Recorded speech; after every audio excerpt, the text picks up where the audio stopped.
బల్ల కింద పడేటటువంటి ఆ 4 మెతుకులు దొరుకుతాయి కదా, ఆ 4 మెతుకులన్నా ఇవ్వచ్చు కదా.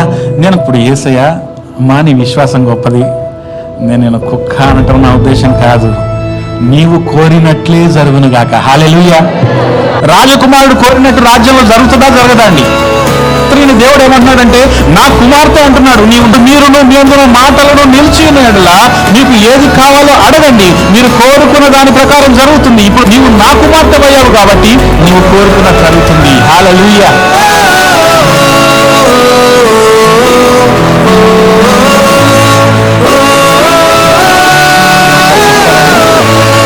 ప్రార్థన ప్రార్థన ప్రార్థన మనలో ఎవరికి తెలియంది కాదు. మన చర్చిలో అయితే ఒక పెద్ద ప్రేయర్ టీమే ఉంది, మరి విశ్వాస వీరులు ఉన్నారు. వాళ్ళ పని ప్రార్థన చేయటమే. ప్రార్థన చేయటం గురించి వాళ్ళకి కొత్తగా నేర్పించాల్సిన అవసరం లేదు. అందుని బట్టి నేను స్తుతిస్తూ ఉన్నాను. అయితే దేవుడు ప్రభువులు వారు విసుకక నిత్యము ప్రార్థన చేయుచుండవలనని వారికి ఉపమానము చెప్పాను అని ఒక దగ్గర రాస్తాడు. వారు విసుకక అని అంటున్నాడు. ఎవరు విసుకక తెలుసా అండి? స్వయాన ఆయన శిష్యులు విసుక్కోకుండా ప్రార్థన చేయాలని ఆయన వారికి ప్రార్థన గురించి ఎన్నో ఉపమానాలు చెప్పాడు. అంటే యేసుక్రీస్తుతో నిత్యము ఉండి యేసుక్రీస్తుతో సహవాసం చేసేటటువంటి శిష్యులకే విసుగక ఎప్పుడు ప్రార్థన చేయాల్సిన అవసరం ఉంటే మనకి మరింత అవసరం ఉండాలి. ఒకసారి ఆలోచించుకోవాలి. That means prayer is part and parcel of our life. మన జీవితంలో ప్రార్థన అన్నది ఒక భాగం అయిపోయింది, అంతర్భాగం అయిపోయింది.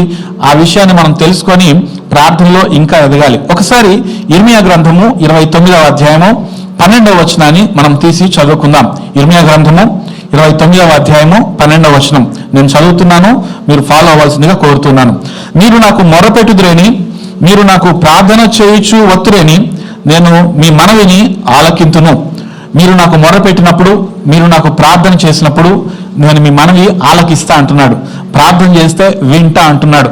మన దేవుడు రెస్పాండ్ అయ్యే దేవుడు, మన దేవుడు స్పందించే దేవుడు, మాట్లాడే దేవుడు, అయినా స్పందించే దేవుడు, పిలిస్తే పలికేటటువంటి దేవుడు. అంటే మన దేవుడు చెల్లించే స్వభావం ఉన్నటువంటి దేవుడు, జీవం కలిగినటువంటి దేవుడు.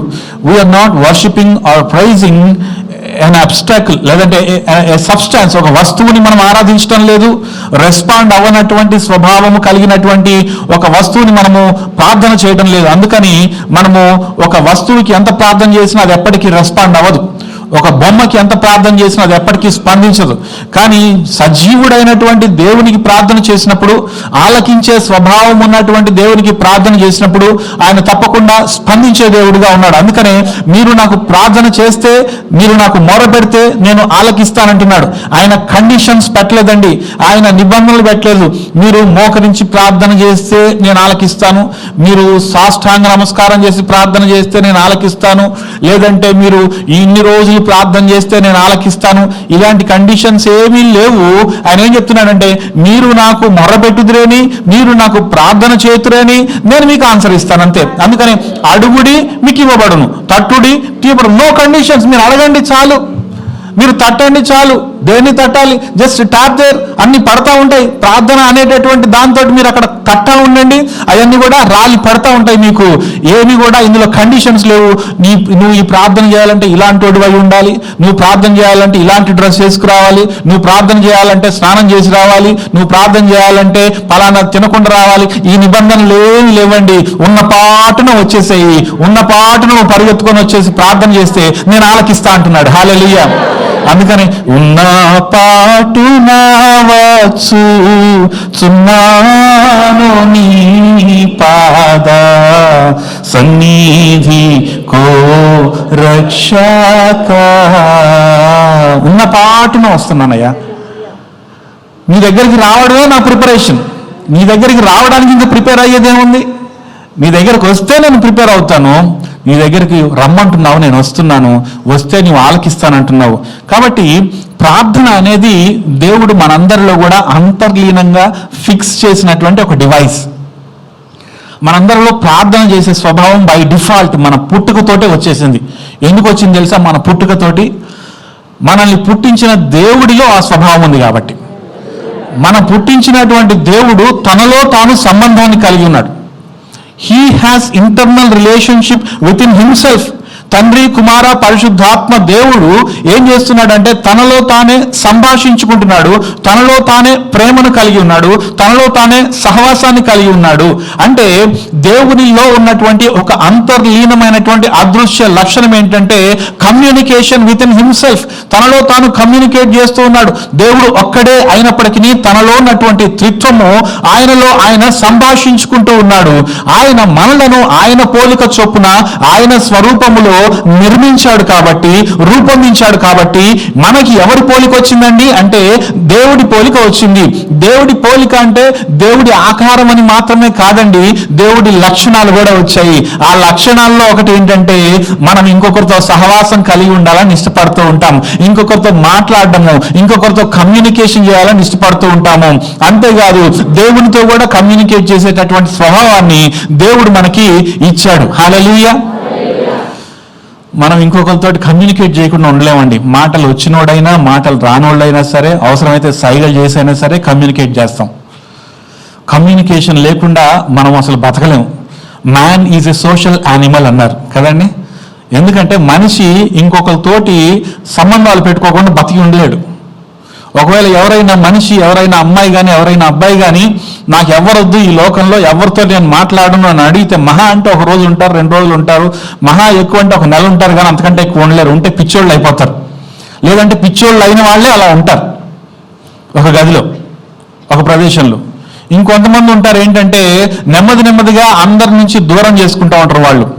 వీళ్ళు దేని వైపు అడుగులేస్తున్నారు తెలుసా? సూసైడ్ వైపు అడుగులేస్తున్నారు. ఎవరైనా ఒకరితో అందరి నుండి తమ యొక్క సంబంధాలను కట్ చేసుకుంటున్నారంటే మీరు వాళ్ళతోటి కనిపెట్టుకొని వాళ్ళతోటి దగ్గరగా ఉండడానికి ప్రయత్నం చేయండి. ఎందుకంటే సూసైడ్ చేసుకునే ఆలోచనను కలిగించడానికి సాతాను ఇచ్చేటటువంటి మొట్టమొదటి ట్రిక్ ఏంటంటే వాళ్ళతో మాట్లాడకు, వీళ్ళతో మాట్లాడకు, నీ మాట ఎవరు వినరు, నీ మాట ఎవరు పట్టించుకోరు, నిన్నెవరు అర్థం చేసుకోరు అనే రాంగ్ అబద్ధాలు నీకు చెప్తా ఉంటాడు, వాళ్ళకి చెప్తా ఉంటాడు. వాళ్ళు ఏం చేస్తారంటే నీ మెసేజ్లకు రిప్లై ఇవ్వరు, నీ ఫోన్ కాల్స్ ఎత్తరు, నీకు వాళ్ళంతటి వాళ్ళు కాల్ చేస్తూ ఉంటారు, నిరాసక్తతను చూపిస్తూ ఉంటారు. When you observe these symptoms, immediately go talk to them in a loving manner. ప్రేమతో వాళ్ళతో మాట్లాడండి, కమ్యూనికేట్ చేయండి, వాళ్ళకి ఎలా అనిపిస్తుందో అడగండి, వాళ్ళకి ఏదైనా హెల్ప్ చేయండి, వాళ్ళతో కూర్చోండి, వాళ్ళని పలకరించండి. ఈరోజు సాతాను గాడికి ఇష్టం లేని విషయాలు కొన్ని దేవుడు ఇక్కడి నుంచి బయలుపరుస్తున్నాడు. హల్లెలూయా. వాడి ట్రిక్కులన్నీ, పన్నాగాలన్నీ బయటపడుతున్నాయి. కాబట్టి కమ్యూనికేషన్ అన్నది మనిషికి చాలా ప్రాముఖ్యం. ప్రార్థన అంటే నథింగ్ బట్ కమ్యూనికేషన్. దేవునితోటి కమ్యూట్ చేయటం అనమాట, కమ్యూనికేట్ చేయటం, దేవునితోటి సంభాషించటం, దేవునికి ఒక సంగతిని తెలియచేయటం. అసలు దేవునికి మనం సంగతులను తెలియజేయాల్సిన అవసరం ఉందా అండి? Can we bring information to the presence of God? Doesn't he know it? దేవుడికి ఒక విషయాన్ని కొత్తగా మనం తెలియజేస్తామా? అంటే దేవుడికి తెలియదు ఏదైనా ఉంటుందా?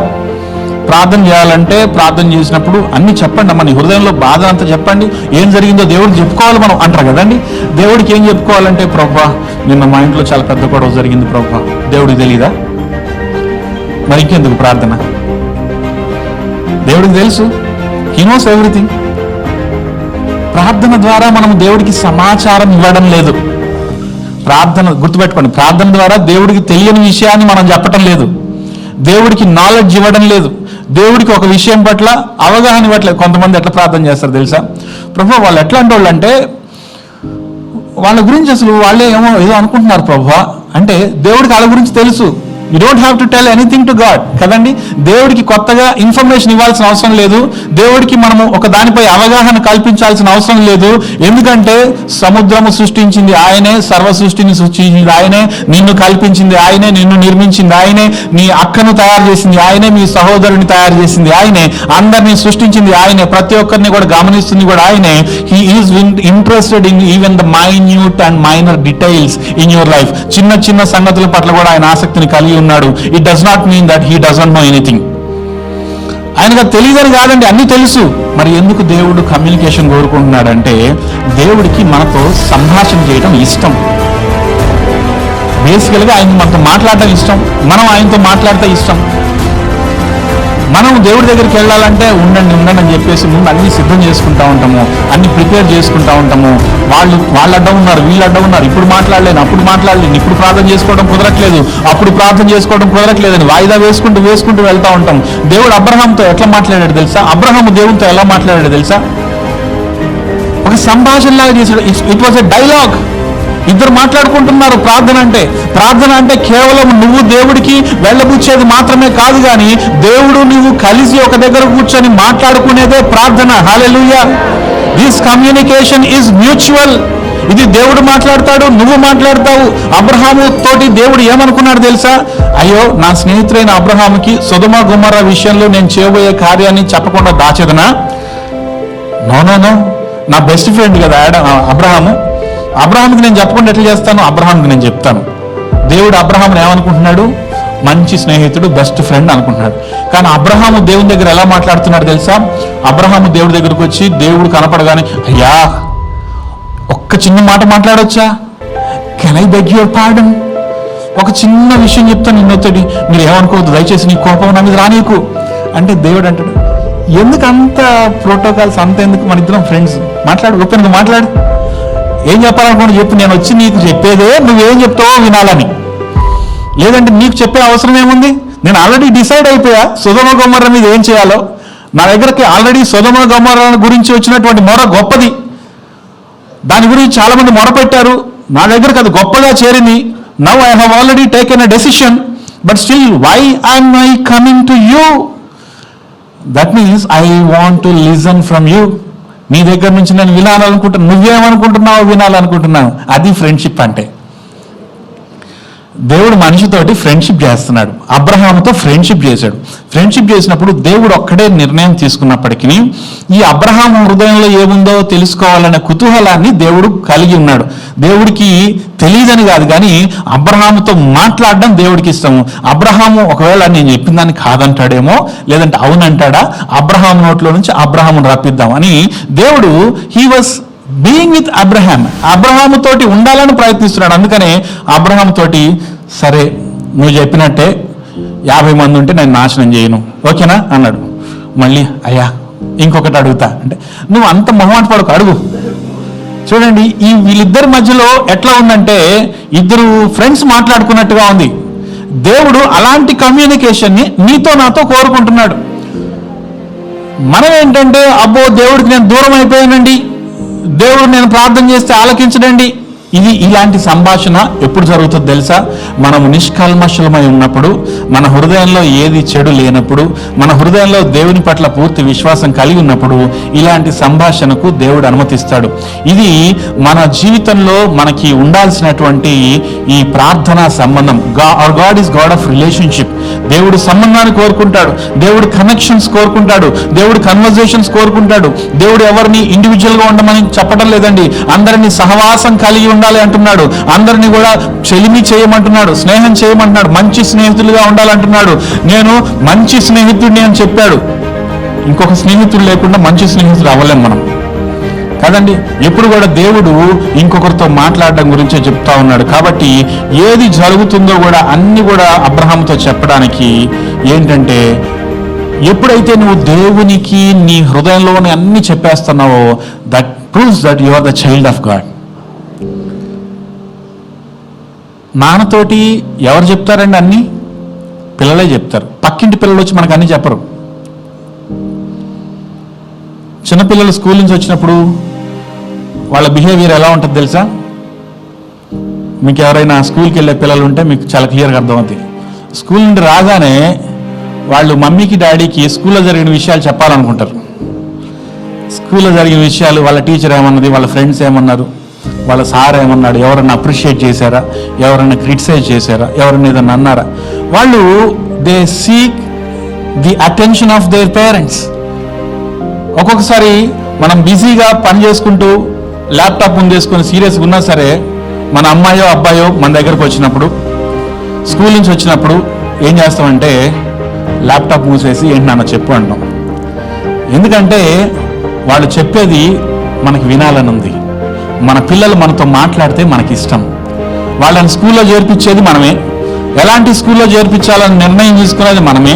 మంచి టీచర్స్ ఉన్నారని కన్ఫర్మ్ చేసుకొని అక్కడ చేర్పించేది మనమే, వాళ్ళకి ఫీజు కట్టేది మనమే, వాళ్ళ ట్రాన్స్పోర్ట్ అరేంజ్ చేసేది మనమే, వాళ్ళ ఫుడ్ అరేంజ్ చేసేది మనమే, వాళ్ళ స్కూల్లో కార్యక్రమాలు ఏదైనా జరిగితే, ఏదైనా ప్రోగ్రామ్స్ జరిగితే దాని గురించి మెసేజ్ మనకే వస్తుంది.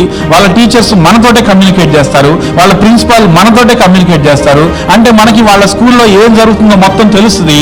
అయినా సరే మన పాప కానీ మన బాబు కానీ వచ్చి, డాడీ ఈరోజు స్కూల్లో మాకు యాన్యువల్ డే గురించి నోటిఫికేషన్ ఇచ్చారు డాడీ అంటే, నాకు ముందే తెలుసులే అనరు ఎవరు. అవునా, మరి నువ్వేం చేస్తున్నావు అని అడిగితే, నేను డాన్స్లో ఉన్నాను, లేదంటే నేను పలానా కొరియాలో ఉన్నాను, నేను పలానా స్కిట్లో ఉన్నాను అంటే, ఓ వండర్ఫుల్, ఆల్రెడీ స్కిట్లో మీ పిల్లల్ని సెలెక్ట్ చేసామని చెప్పి మనకు మెసేజ్ వచ్చి ఉంటుంది. అయినా సరే వాళ్ళు చెప్పేది మనం వింటాము. ఇంకా వాళ్ళు ఏదైనా చెప్తే మనకు వింటాం. మనకు అన్నీ తెలిసి కూడా మనం పిల్లలు చెప్పేది ఓపికగా తెలియనట్టుగా వినాలని ఎందుకుంటామంటే, we like them talk to us. వాళ్ళు మనతో మాట్లాడితే, మన పక్కన కూర్చొని మనతో ముచ్చట చెప్తే మనకి ఇష్టం. అది తండ్రి హృదయం దేన్ని ఆశిస్తుంది తెలుసా? నువ్వు ఓపెన్గా జరిగినట్లుగా మరి ఆయనకి తెలియచేయాలని ఆయన మన గురించి ఆశిస్తూ ఉన్నాడు. ఆదాము హవ్వల్ని దేవుడు సృజించినప్పుడు, ఆదాము హవ్వల్ని చల్లపూట ఆయన కలవడానికి వెళ్ళినప్పుడు వాళ్ళిద్దరూ పరుగున వచ్చి ఆయన హత్తుకునేవారేమో. వాళ్ళకి అప్పుడేమన్నా రోగాలు ఉన్నాయండి? వాళ్ళకేమన్నా వ్యాధులు ఉన్నాయా? వాళ్ళకేమన్నా అత్తగారి పోరుందా? వాళ్ళకేమన్నా కోడలు పోరుందా? వాళ్ళకేమన్నా అల్లుడి పోరుందా? ఏది లేదు కదా. వాళ్ళకి రోగం లేదు, వాళ్ళకి ఆకలి లేదు, ఏమీ లేదు. అయినా సరే దేవుడి దగ్గర ఏం ప్రార్థన చేస్తారు వాళ్ళు వచ్చి? ప్రతిరోజు వచ్చి ప్రార్థన చేయటం అంటే ఏంటంటే, ఏదో మొర్ర పెట్టుకొని వినవించి, నన్ను కాపాడు ప్రభువా, నా రోగాన్ని తీసేయి ప్రభువా, నా అప్పు తీసేయి ప్రభువా. ఇది మాత్రమే కాదు కానీ నీ జీవితంలో జరిగే ప్రతి సంఘటనను దేవుడితో ముచ్చటించటము. ఆదాము అవ్వలు బహుశా దేవుడి దగ్గరకు వచ్చి, ఈరోజు మేము సింహానికి పేరు పెట్టాము, పులికి పేరు పెట్టాము, ఈరోజు ఆ రెండు కలిసి ఆడుకుంటామంటే మేము కూడా వాటితో ఆడుకున్నాము, మేము అక్కడికి వెళ్ళాము, ఆ చెట్టు దగ్గరికి వెళ్ళాము, ఈ చెట్టు దగ్గరికి వెళ్ళాము, ఇన్ని కిలోమీటర్లు నడిచామని చెప్పి ఉంటారేమో. అంతకు మించి ఏముంటుందండి? ఇంకా జస్ట్ గాడ్ నీడెడ్ ఎ కన్వర్జేషన్. సంభాషణ కావాలి, తన పిల్లలతో సంభాషణ కావాలి. మన పిల్లోడు ఎంత బాగా చదువుతున్నా, ఎంత తెలివిగలవాడైనా మనతో మాట్లాడట్లేదు అనుకోండి, మన హృదయం ఎట్లుంటుంది? ఉండదు. మనం వచ్చి ఎత్తుక్కుంటాం, ఏంటి ఇంకా మనం బాబు సౌండ్ వినపడట్లేదేంటి, మన పాప సౌండ్ వినపడట్లేదేంటి? We want to hear from them. వాళ్ళు మనతో ఏదో మాట్లాడాలి, మనం వాళ్ళకి ఇవ్వాలి. అన్నీ ఉంటాయి మన దగ్గర, కానీ వాళ్ళు అడిగితే ఇద్దామని చూస్తూ ఉంటాం. ప్రార్థన అంటే అదే. దేవుడు మనకి మనం అడగగానే ఇవ్వడానికి ఉద్దేశించిందే ప్రార్థన. హల్లెలూయా. అందుకనే ఇంట్లో మీరు ఎప్పుడైనా వృద్ధుల్ని మీరు గమనించినట్లయితే, వృద్ధులకి ఎలా ఉంటుందంటే మైండ్ సెట్, వాళ్ళతో ఎవరు మాట్లాడరు. ఎందుకంటే వాళ్ళకి తొందరగా మనం చెప్పే అర్థం కావు, కొన్నిసార్లు వినపడవు, అడిగిందే 10 సార్లు అడుగుతూ ఉంటారు. లేదంటే మన స్టాండర్డ్ థింకింగ్ వాళ్ళకు ఉండదు. కాబట్టి వాళ్ళకి ఎక్స్ప్లెయిన్ చేయడం ఇష్టం లేక, వాళ్ళు ఏదన్నా ఎక్కువ అడిగారు అనుకోండి, నువ్వుకో అమ్మా నీకు తెలియదులే అని ఈ పిల్లలందరూ ఒక గ్రూప్లో ఉండి ఆడుకుంటూ ఉంటారు. పిల్లలందరూ ఒక గ్రూప్లో ఉండి ఎంజాయ్ చేస్తూ ఉంటారు. ఈ వృద్ధులైనటువంటి వాళ్ళని ఇగ్నోర్ చేస్తూ ఉంటారు. వీళ్ళకి ఎవరు కావాలి తెలుసా? వీళ్ళతో కూర్చొని 2 ముచ్చట్లు చెప్పేవాళ్ళు కావాలి. వీళ్ళతో కూర్చొని ఓపికగా ఎక్స్ప్లెయిన్ చేసేవాళ్ళు ఎవరన్నా కనుక ఆ ఓపికతోటి వాళ్ళతోటి ఎక్స్ప్లెయిన్ చేస్తే, ఈ ముసలమ్మకి ఈ ముసలాయనకి వాళ్ళంటే ఎంత ప్రేమ ఏర్పడుతుందో. వాళ్ళు చెప్పి అన్నీ నమ్మేస్తారు తెలుసా. వాళ్ళకి కావాల్సిందల్లా ఏంటంటే వాళ్ళతోటి ఓపికగా కూర్చొని మాట్లాడే పిల్లలు కావాలి. తల్లిదండ్రులకి పిల్లలు వాళ్ళతో మాట్లాడాలని ఉంటుందండి. కానీ పిల్లలు పెద్ద అవుతుంటే ఏమనుకుంటారు తెలుసా? నాకు అన్నీ తెలుసు, మా అమ్మకి ఏం తెలియదు, మా నాన్నకి ఏం తెలియదు, వాళ్ళకి చెప్పేది ఏంటి చెప్పినా వాళ్ళకి అర్థం కాదు, కాబట్టి నేను చెప్పను. కొన్నిసార్లు నా షెడ్యూల్ చాలా ఎక్కువగా ఉంటే నేను అన్ని విషయాలు మా డాడీకి చెప్పను, మా నాన్నగారికి చెప్పకుండా నేను నా పనిలో నేను వెళ్ళిపోతా ఉంటే ఒకసారి ఫోన్ చేస్తారు. ఫోన్ చేసి ఎక్కడున్నానంటే, డాడీ భీమవరంలో ఉన్నాను డాడీ అంటే. అవునా, ఎప్పుడు వెళ్ళావు? నిన్ను వెళ్ళాను డాడీ, మమ్మీకి చెప్పాను అంటే. నాకు చెప్పలేదే? నాకు చెప్పాలి, నువ్వు ఎక్కడికి వెళ్ళినా నాకు తెలియాలి, ఇంతే అంటారు సీరియస్గా. అంటే సరే డాడీ, ఈసారి నేను చెప్తాను. మరి ఎట్లా జరుగుతున్నాయి అక్కడ? టైం తీసుకొని చెప్పాలి. ఇప్పుడు ఇక్కడ ఎవరున్నారు, ఎవరెవరు వెళ్ళారు, ఎవరు? నువ్వు పాస్టర్ గారు అని వెళ్ళారు? కాదు డాడీ, మీకు మొన్న ఆల్రెడీ చెప్పాను, నేను ఒక్కడనే వస్తున్నానంటే. అవునా, చెప్పావా? ఓకే. మళ్ళీ ఇంకేదో టాపిక్ వచ్చి నేను ఆల్రెడీ చెప్పింది కూడా మళ్ళీ అది మర్చిపోయి మళ్ళీ అడుగుతారు. మళ్ళీ అడిగితే లేదు డాడీ మీకు ఆల్రెడీ చెప్పాను నేను అంటే. అవునా, నాకు కొంచెం ఇరిటేటింగ్ అనిపించినా మళ్ళీ నన్ను నేను తమాయించుకుని చెప్తానంటే, ఇక్కడ అద్భుతంగా జరుగుతున్నాయి, వాళ్ళు వచ్చి ఇట్లా ప్రశంసించారు, అలా అన్నారు, ఇలా అన్నారు, చాలా బాగా సంతోషపడ్డారంట. అవునా, చాలా ప్రైజ్ ది లార్డ్, చాలా సంతోషం. ఎంత మనసు నిండిపోద్ది అనమాట. నిండిపోయి సరేలే నా జాగ్రత్త, నీ టైం వేస్ట్ అవుతూ ఉంటుంది. ఇప్పుడు ఆయనకి తృప్తి, ఇప్పుడు ఆయన వదిలేస్తాడు నన్ను. ఎందుకంటే నేను ఒక మంచి మాట చెప్పా, ఆయన హృదయానికి సంతోషం కల్పించే మాట చెప్పాను. తల్లిదండ్రులకు పిల్లల నుంచి వినాలని ఉంటుందండి. మనం పిల్లలు ఇగ్నోర్ చేస్తూ ఉంటాము. ఎప్పుడైతే వారిని సంతృప్తి పరిచే మాటలు చెప్తామో వాళ్ళ హృదయం సంతృప్తితో నిండిపోయి వాళ్ళు దీర్ఘాయుషుతో బతుకుతారు. హల్లెలూయా. వాళ్ళకి దీర్ఘాయువు రావాలంటే వాళ్ళతో టైం స్పెండ్ చేయాలి, వాళ్ళకి నచ్చిన మాటలు పలకాలి, వాళ్ళకి ఓపికగా ఎక్స్ప్లెయిన్ చేయాలి. వాళ్ళు దీర్ఘాయువుతోటి నిండుతారు. వాళ్ళు ఎప్పుడైతే దీర్ఘాయువుతో నిండుతారో నీకు దీర్ఘాయువు లభిస్తుంది. ఎందుకంటే నీ తల్లిదండ్రులను సన్మానించడమే నీ దీర్ఘాయువుకు కీలకం, నీ దీర్ఘాయువుకు రహస్యం, కారణం. కాబట్టి తల్లిదండ్రులను సన్మానించాలి, వారికి టైం స్పెండ్ చేయాలి. ఇక రెండవదిగా, మొట్టమొదటి కమ్యూనికేషన్, రెండవది కాన్ఫ్రంటేషన్. ఎప్పుడైతే చిన్నపిల్లల స్వభావాన్ని కలిగినటువంటి మనసు ఉంటామో దేవునితోటి కమ్యూనికేట్ చేస్తాం. అంటే ఏది పడితే అది మాట్లాడేయటం, ఒక ఫ్రెండ్తో మాట్లాడినట్టుగా మాట్లాడగలుగుతాం. చిన్నపిల్లలు తండ్రి దగ్గర ఏదైనా డినై చేయడానికి పెద్ద కష్టపడరు, పెద్ద కంగారు పడరు. ఏదైనా వాళ్ళకి ఇష్టం కానీ చాక్లెట్ కానీ ఇష్టం కానీ జ్యూస్ కానీ తెస్తే, డాడీ నాకు ఇది ఇష్టం కాదని నీకు తెలుసు కదా, ఎందుకు తెచ్చావని అడుగుతారు వెంటనే. అదే పెద్ద అయిన తర్వాత అదే తండ్రి అదే తీసుకొస్తే నోరు మూసుకొని తీసుకుంటారు. ఎందుకంటే పెద్ద అయ్యే కొద్దీ గ్యాప్ పెరుగుతూ ఉంటుంది, అండర్స్టాండింగ్ పెరుగుతుంది, కానీ గ్యాప్ కూడా పెరుగుతూ ఉంటుంది. ఈయనతో ఇప్పుడు ఎందుకు వాదన అనుకుంటుంది, లేదంటే ఇంకెందుకు లేదు దీని గురించి ఆర్గ్యుమెంట్, నేను పోయి కొనుక్కుంటాలే నాకు కావాల్సింది అని అనుకుంటారు. సో మనము లైఫ్లో ఏమవుతుందంటే నెమ్మదిగా మన క్రియల ద్వారా, మన ఆలోచనల ద్వారా దేవుని దగ్గర నుంచి దూరం అయిపోతూ ఉంటాము. మొట్టమొదట కమ్యూనికేషన్లా ఉండేటటువంటి మన ప్రార్థన ఇప్పుడు మనం కొంచెం దూరం అయ్యేసరికి కాన్ఫ్రంటేషన్గా మారుతుంది. ఇప్పుడు దేవుడిని ఎదుర్కోవాల్సి వస్తుంది. మంచిగా ఉన్నటువంటి, స్నేహంగా ఉన్నటువంటి, ఒక ప్రేమగా ఉన్నటువంటి పరిస్థితుల్లో తండ్రిని ఎలా అంటే గోముగా అడుగుతుంది ఈ పిల్ల, లేదంటే ఈ పిల్లగాడు, ఈ కొడుకు. కానీ ఎప్పుడైతే సంబంధం చేడిందో అప్పుడు లేనిపోని గౌరవాలు, లేనిపోని ప్రోటోకాల్స్ అన్నీ కూడా పుట్టుకొస్తాయి. ఎదుర్కొంటున్నాం మనము. ఇదివరకట్లాగా హత్తుకోవట్లేదు, ఎదుర్కొంటున్నాం. ఇదివరకు ఆయన పక్షంలో ఆయన పక్కన నిలబడ్డ వాళ్ళము, ఇప్పుడు ఆయన ఎదురుగా నిలబడుతున్నాము ఆయనతో మాట్లాడడానికి. యవన పిల్లలు వాళ్ళ నాన్న పెంచేటప్పుడల్లా కూడా వాళ్ళ నాన్న ఒళ్ళో కూర్చుంటారు, వాళ్ళ అమ్మ ఒళ్ళో కూర్చుంటారు, వాళ్ళ అమ్మ నోట్లో తీసుకొని తింటారు. పెళ్లి టైం వచ్చినప్పుడు కొన్ని వాదనలు జరుగుతాయి, కఠినంగా మాట్లాడతారు. లేదు మీకు తెలీదు, నాకు ఆ అబ్బాయి కావాలి, ఆ అమ్మాయి కావాలి, కఠినంగా మాట్లాడతారు. ఇప్పుడు తల్లిదండ్రులను ఎదుర్కొంటున్నారు, తల్లిదండ్రుల సైడ్ నుంచి ఎదురుకొచ్చి మాట్లాడుతున్నారు. ఇప్పుడు ఎదుర్కోవడం కష్టంగా ఉంటుంది. మనం కూడా దేవునికి కొంచెం డిస్టెన్స్ పెరిగినప్పుడు ఏం చేస్తామంటే ఎదుర్కొంటాం అనమాట. ఎదుర్కొన్నప్పుడు ఒకరితో ఎదుర్కోవడం అంటే పోరాటం లాంటిది. అంటే నా ఆలోచన ఇది అంటే దేవుడు నా ఆలోచన ఇది అంటాడు, లేదు నా ఆలోచన జరగాలి అంటాడు. అంటాం మనం, దేవుడేమో లేదు నా ఆలోచన జరుగుతుంది అంటాడు. ఇక్కడ ఒక పోరాటం జరుగుతుంది. మనం పొద్దునే ప్రార్థన పోరాటం ఎందుకు చేస్తున్నాం తెలుసా అండి?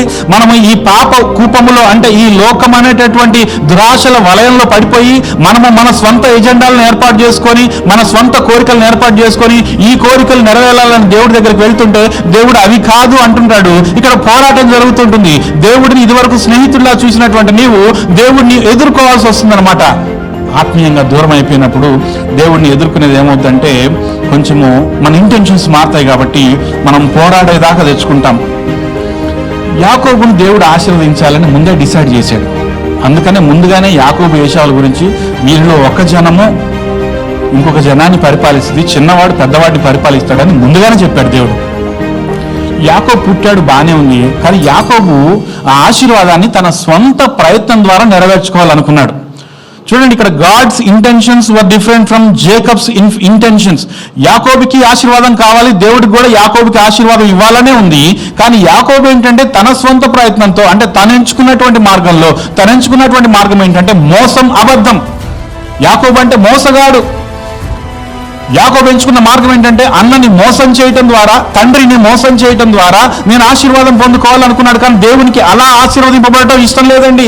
దేవుడు ముందుగానే యాకోబును ఆశీర్వదించాలనుకున్నాడు, కానీ యాకోబు ఇంటెన్షన్స్ బాగలేవు, యాకోబు ఉద్దేశాలు బాగలేవు. యాకోబు అనుకుంటున్నాడు దేవుడు ఆశీర్వదించకపోయినా సరే నేను నా స్వంత ప్రయత్నాలతో దేవుడి ఆశీర్వాదాలని దొంగిలించవచ్చు అని అనుకుంటున్నాడు. కానీ God was in favour of that decision. అందుకనే దేవుడు యాకోబు దగ్గర మొదలుపెట్టాడు. హల్లెలూయా.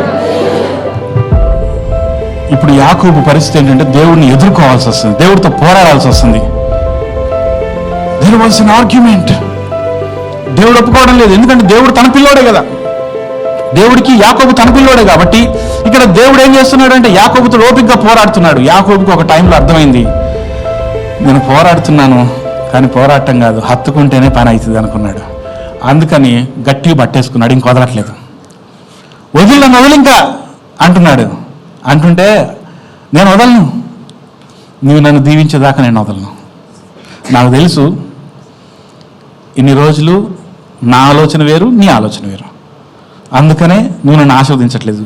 ఇప్పుడు నేను నీ ఆలోచనకు వచ్చేస్తున్నా, నిన్ను హత్తుకుంటున్నా, నిన్ను పట్టేసుకున్నాను, నీ ఆలోచనకు వచ్చేసా, నీ చిత్తానికి వచ్చేసా, ఇప్పుడు నన్ను ఆశీర్వదించు.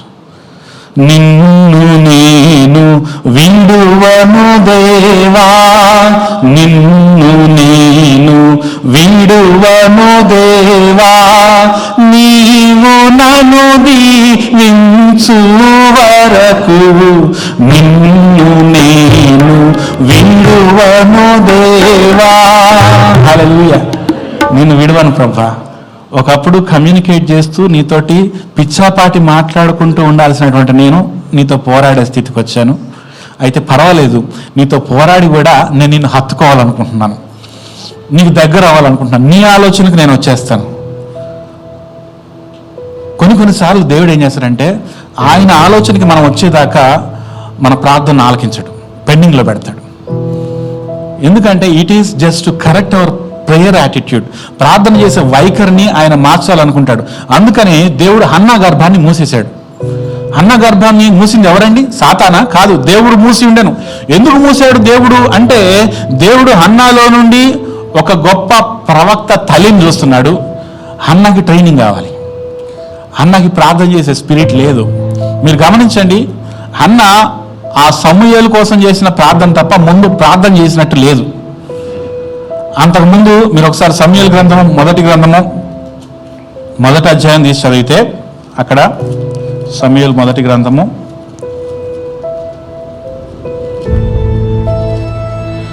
అక్కడ 7వ వచనం చూసినట్లయితే చూడండి, ఎల్కానా ఆమెకు ఏటేటా ఆ రీతిగా చేయుచునుండగా హన్నా యెహోవా మందిరమునకు పోవునప్పుడల్లా అది ఆమెకు కోపము పుట్టించెను, గనుక ఆమె భోజనం చేయక ఏడ్చుచు వచ్చెను.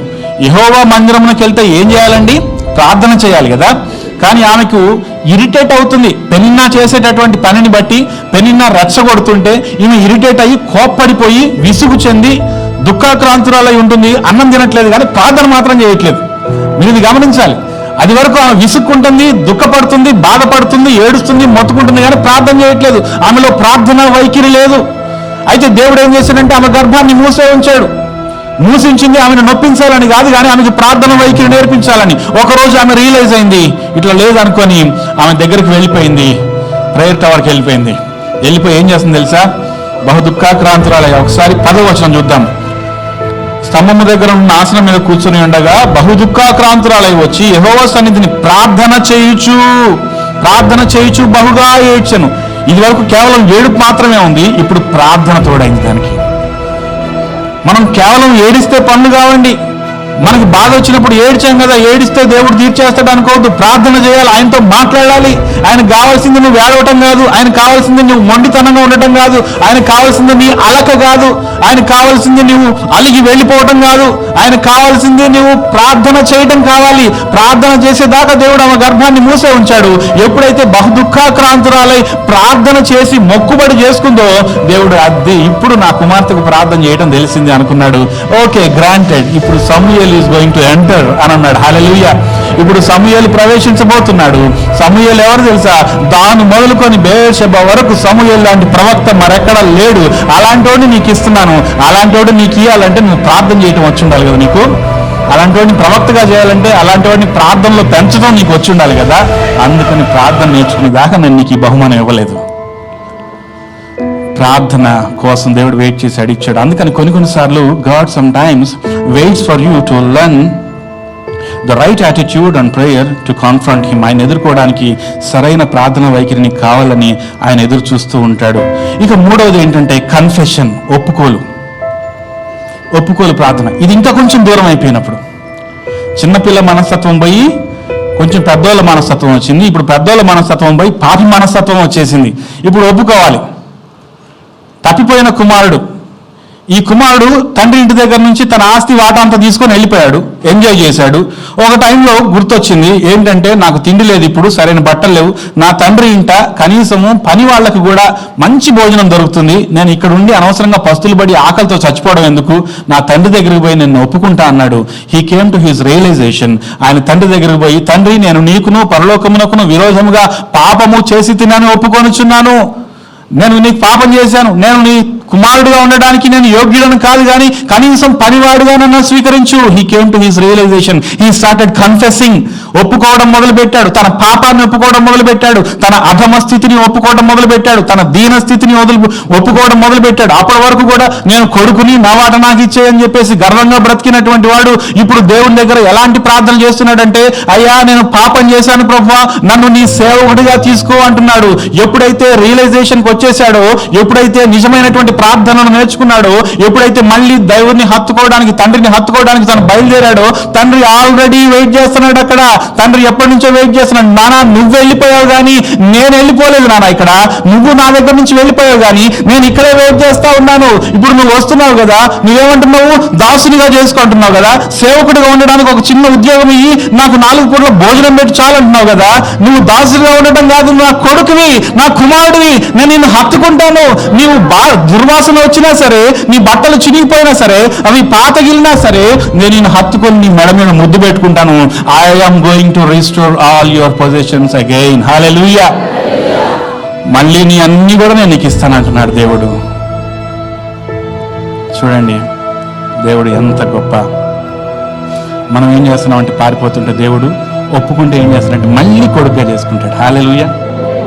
మళ్ళీ ఆయన తన కుమారునిగా చేసుకుంటాడు. కనాను స్త్రీ యేసే దగ్గరకు వచ్చి, నేను చెప్పి ముగిచ్చేస్తాను.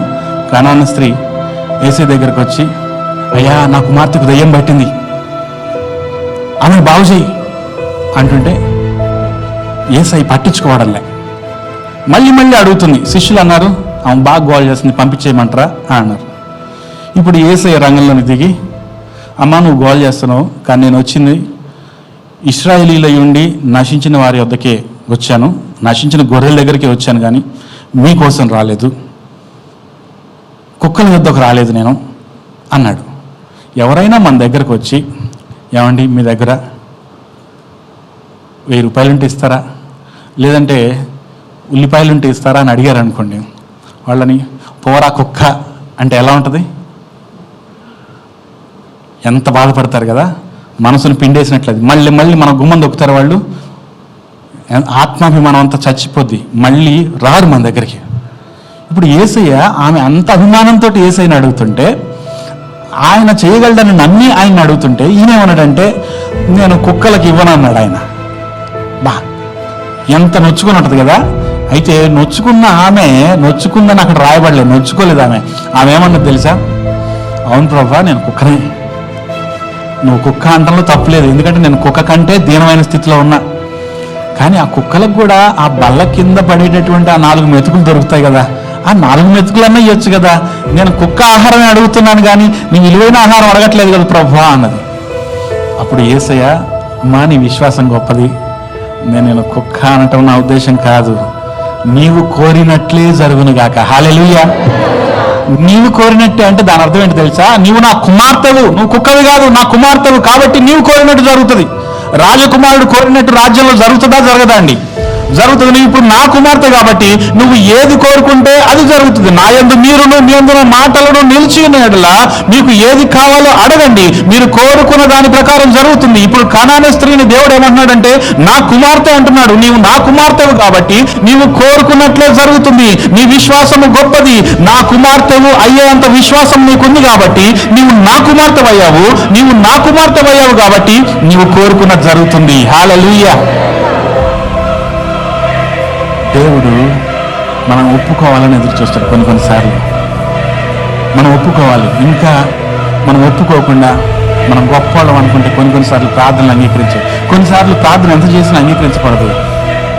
ఏం చేయాలి తెలుసా? We have to come to our realization. ప్రభువా నేనేంటో నాకు అర్థమైంది, ఇది నేను పొందుకునేది కాదు, అందుకని నేను ఇలాంటి వాడిని, దయచేసి నీ చిత్తవేదో జరిగించు ప్రభువా, నీ చిత్తాన్ని జరిగింటంటే అప్పుడు నీ చిత్తము ఆయన చిత్తం ఎప్పుడైతే కలుస్తాయో మనం కోరినట్టు జరుగుతుంది. హల్లెలూయా. అందుకనే చిన్నపిల్లల్లాగా నేను ఉండాలని నన్ను చిన్ననాటి నుంచే తయారు చేయి ప్రభువా అని మనం ప్రార్థన చేసుకోవాలి. ఎందుకంటే నాలో మంచి మార్గం లేదు ప్రభువా, చాలా మార్లు నేను తప్పిపోతా ఉన్నాను ఆయన, మేలుగానక నేను చూస్తా ఉన్నాను ప్రభువా, నన్ను కనికరించి ప్రభువా అంటూ మనం ప్రార్థన చేసుకోవాలి. కళ్ళు మూసుకుందాం, ఆయన వైపు చూద్దాం. Prayer is communication, prayer is confrontation of God, prayer is confession to God. ప్రభా నేను ఒప్పుకుంటున్నాను ప్రభా, చాలా మార్లు తప్పిపోయాను, నీ మేలు నేను చూడలేకపోయాను ప్రభా, నేను చేసే చాలా మొరలను నీ ఆలకించు నాయన, జాలిగల నాయన అంటూ ఆయన్ని వేడుకుందాం.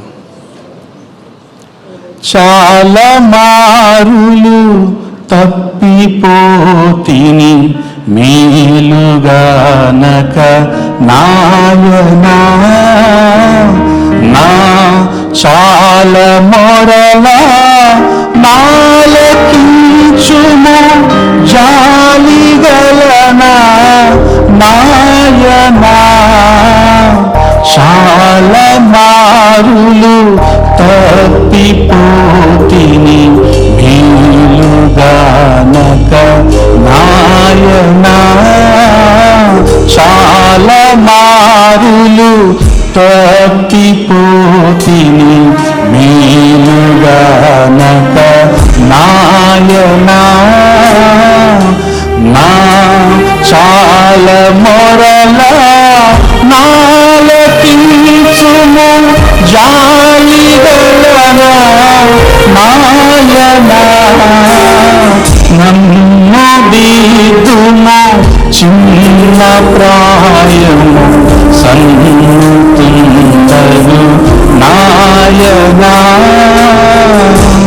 నీవు కన్న తండ్రి వనచు నేను నిన్ను చేరితి నాయనా, నన్ను దిద్దుము చిన్న ప్రాయము సన్నుతుండదు నాయనా. హల్లెలూయా. ప్రార్థన చేసుకుందాం. హల్లెలూయా, హల్లెలూయా. అందరం లేచి నిలబడి